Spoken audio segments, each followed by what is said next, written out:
يا مساء الخير على احلى متابعين، ازيكم يا حبايبي؟ النهارده رجعت لكم تاني بوصفه جميله. معلش اعذروني، عندي دور برد عشان كده صوتي تعبان.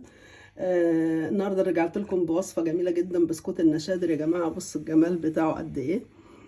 باربع بيضات عملنا البسكوت القمر ده. بسكوت حلو جدا جدا، ناعم جدا وهاش زي ما انتم شايفينه. بصوا البسكوته من ورا المسامات بتاعتها، ده دليل على نجاح البسكوتة. ومن جوه طبعا زي ما انتم شايفين، هوريكم برضو من جوه البسكوت ده. بص حبايبي عاملة ازاي البسكوتة، طالما فيها الاخرام دي والمسامات دي يبقى دليل على نجاح البسكوتة. والبسكوتة طبعا برضو برسمتها، ما راحتش الرسمة ولا اي حاجة، عشان مش قادر كمية يعني، مش المعلقة مش مليانة قوي، كانت ممسوحة، فعشان كده خلت الرسمة بتاعتنا زي ما هي. بصوا البسكوتة بتاعتنا يا جماعة خفيفة ازاي وهشة. واللون طبعا التسوية دي اهم حاجة على 200. هفتح لكم واحدة نشوفها مع بعض حبايبي. بصوا ايه رأيكم في الجمال والطعامة دي؟